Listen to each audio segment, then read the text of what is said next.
नमस्कार साथियों, आप जुड़े हैं राजेंद्र फिल्म्स के साथ।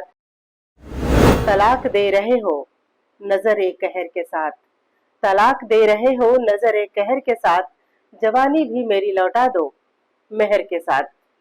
और अब तलाक के बाद मीना ने खुद को फिल्मों के साथ साथ कागज कलम का साथी बना लिया था।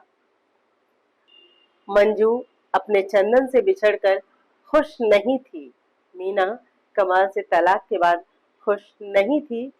अलगाव के दिनों में अपनी तन्हाई को कागज कलम के हवाले कर चुकी मीना ने तब अपनी राइटिंग को, अपनी पोएट्री को एक शक्ल दी और अपनी आवाज भी। नाम था आई राइट आई रिसाइट।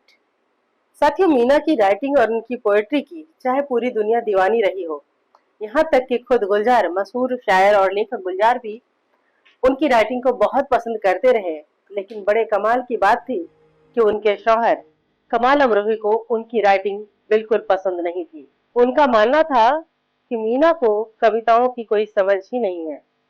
इसके अलावा ख्वाजा अहमद अब्बास भी कहते थे कि मीना की कविताओं में कोई गहराई नहीं है। बहरहाल चंदन को भी मंजू से बिछड़कर अच्छा नहीं लग रहा था। उन्हें बेहद पछतावा हो रहा था। उन्होंने ये रियलाइज किया कि हाँ, तलाक देना मीना को उचित नहीं था। लिहाजा वो मीना के पास गए, उन्होंने उनसे माफी मांगी। और मीना भी, क्योंकि वो भी परेशान थी कमाल साहब से बिछड़कर, उन्होंने कमाल साहब को माफ कर दिया। लेकिन तब एक बहुत बड़ा मसला सामने आया, और वो मसला ये था कि इस्लाम धर्म के अनुसार तलाक के बाद जब तक हलाला ना हो, पति पत्नी फिर से साथ नहीं रह सकते थे, फिर से निकाह नहीं कर सकते थे। इसका सीधा सीधा मतलब था कि कमाल साहब की जिंदगी में वापस मीना को आने के लिए मीना का कमाल से पहले भी किसी और के साथ निकाह होना चाहिए था।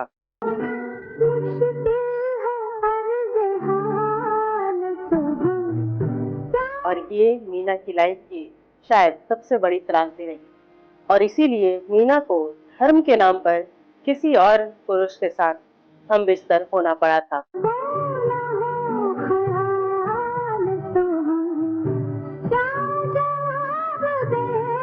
दिल में रह रह कर ये ख्याल आता है, दिल में रह रह कर ये ख्याल आता है, जिंदगी ये है तो फिर मौत किसे कहते हैं, जिंदगी ये है तो फिर मौत किसे कहते हैं।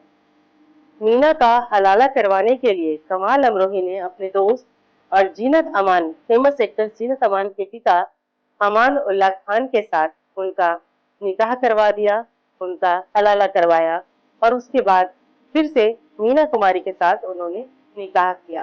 बहुत जगह इस हलाला का जिक्र करते हुए मीना कुमारी के मन से उपजे कलम के स्याही के छींटे दिखाई देते हैं। जब मुझे धर्म के नाम पर किसी और पुरुष को सौंपा गया, तो फिर मेरे और किसी वेश्या में क्या फर्क रह गया।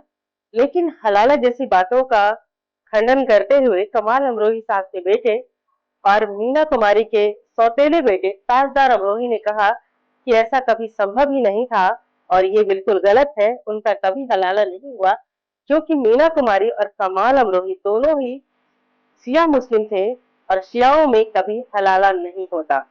बहरहाल इस बात का खंडन मीना कुमारी की जीवनी लिखने वाले विनोद मेहता भी कहते हैं कि ऐसा कभी शायद नहीं हुआ।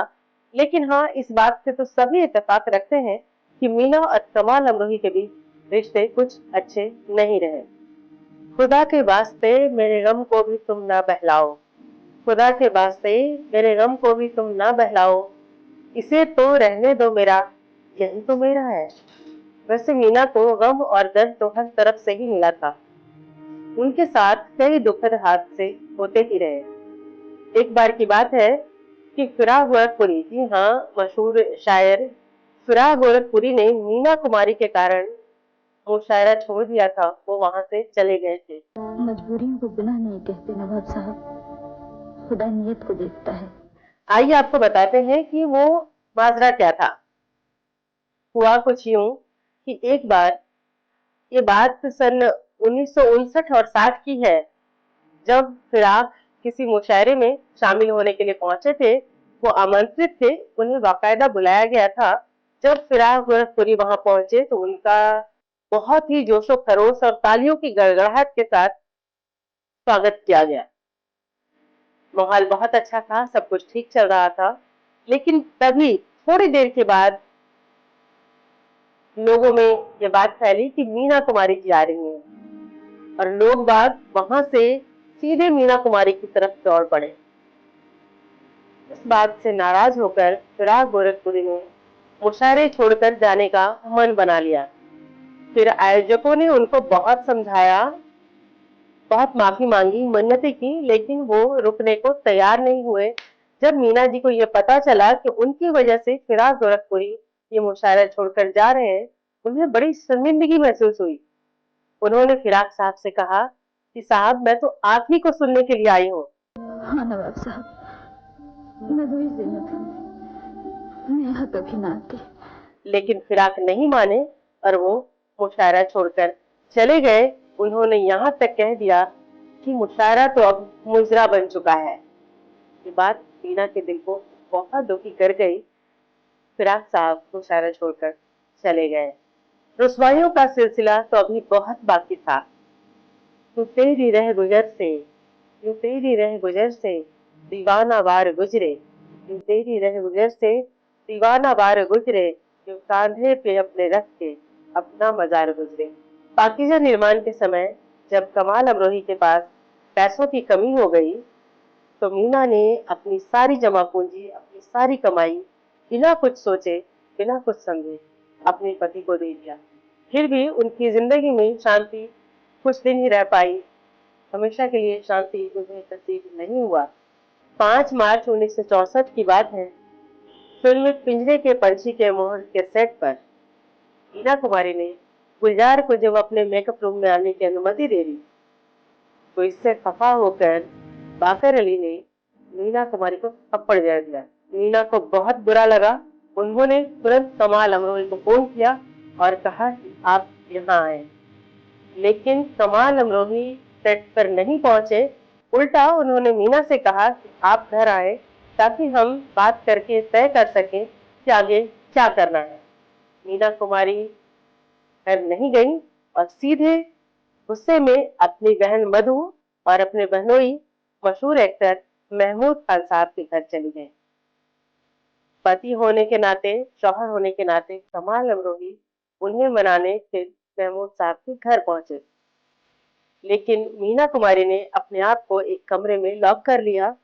कमाल साहब दरवाजा ठोकते रहे, दरवाजा पीटते रहे, नॉक करते रहे, लेकिन मीना कुमारी ने दरवाजा नहीं खोला। और आखिर में महमूद साहब ने कहा कि अभी वो बहुत गुस्से में हैं, अभी वो किसी की भी बात नहीं सुनेंगी।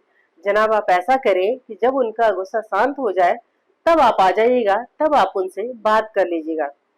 लेकिन कमाल साहब भी गुस्से में थे। उन्होंने आखिरी बार जाकर दरवाजे को ठोकते हुए कहा, मंजू, मैं जानता हूँ कि तुम मुझे सुन रही हो, तुम समझ रही हो। मैं तुम्हें आखिरी बार कहता हूँ कि मैं जा रहा हूँ और मेरे घर के दरवाजे तुम्हारे लिए हमेशा खुले रहेंगे। तुम जब चाहो चली आना, लेकिन अब मैं नहीं आऊंगा। ये कहकर कमाल अमरोही वहां से चल पड़े। कमाल साहब चले गए, मीना कुमारी बाहर नहीं आई। कमाल अमरोही साहब के घर के दरवाजे तो मीना के लिए हमेशा खुले थे, लेकिन मंजू और चंदन के बीच अना की दीवार इतनी ऊंची हो गई कि ना तो कभी कमाल अमरोही वापस मनाने आए और ना ही मीना कुमारी कभी वापस उनकी जिंदगी में जा सकी, ना ही उनके घर जा सकी। मीना अपने जीवन का अंतिम फैसला ले चुकी थी। अब इस तन्हा जीवन के सफर में मीना को सिर्फ और सिर्फ धर्मेंद्र एकमात्र सहारा नजर आ रहे थे।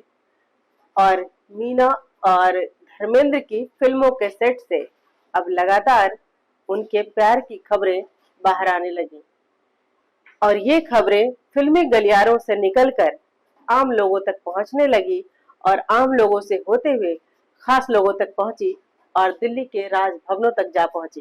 तत्कालीन राष्ट्रपति डॉक्टर राधा कृष्णन ने एक बार मीना कुमारी से सीधे सीधे सवाल पूछ लिया था। अनु कपूर अपने रेडियो शो में इस बात का जिक्र कर चुके हैं कि एक बार मीना कुमारी किसी फंक्शन में, किसी समारोह के लिए दिल्ली गई हुई थी, जहां डॉक्टर कृष्णन भी थे। उन्होंने बातचीत के दौरान मीना से यूं ही पूछ लिया था कि धर्मेंद्र कैसे हैं, वो नहीं आए आपके साथ? पल भर को तो मीना कुमारी खामोश रह गई, लेकिन तुरंत ही उन्होंने स्थिति को संभाल लिया था। दरअसल मीना कुमारी धर्मेंद्र से इतनी मोहब्बत करती थी कि वो कुछ पल के लिए भी उनसे दूर नहीं रह सकती थी। ये आंधी तूफान में कहाँ जा रही हो? कई किस्से हैं इस बारे में। एक बार मीना कुमारी धर्मेंद्र अपने बाकी दोस्तों के साथ किसी पिकनिक पर गए हुए थे। पिकनिक से लौटते हुए धर्मेंद्र दूसरी गाड़ी में बैठ गए। कुछ दूर आगे आने के बाद मीना ने पलटकर देखा तो उनको धर्मेंद्र की गाड़ी नजर नहीं आई। वो रास्ते में ही उतर गईं और रास्ते में बैठकर चिल्लाने लगी थी, मेरा धर्म कहाँ है, मेरा धर्म कहाँ है। आज हम अपनी दुआओं का असर देखेंगे। लोग कहते हैं कि धर्मेंद्र भी कहाँ कम थे। एक बार किसी फंक्शन के दौरान जब दोनों साथ दिल्ली गए हुए थे, वहां से लौटते हुए दिल्ली एयरपोर्ट पे मीना कुमारी एंट्री ले चुकी थी। धर्मेंद्र पीछे थे। उन्होंने कुछ ज्यादा ड्रिंक किया हुआ था। उनके ड्रंक होने की वजह से सिक्योरिटी गार्ड ने उन्हें एयरपोर्ट पे रोक लिया। तब धर्मेंद्र चिल्लाने लगे थे, मुझे जाने दो, मीना मुझे बुला रही है, मुझे जाने दो, मीना बुला रही है। जाऊंगा, फन जाऊंगा, मर जाऊंगा, हट तो दोनों के ही प्यार के चर्चे इस तरह से उस वक्त रहा करते थे। खैर, मीना की जिंदगी का तो हर पन्ना ही कुछ नया कहता है। लेकर आऊंगी कुछ और बातें अगले एपिसोड में। आप बने रहिए राजेंद्र फिल्म्स के साथ।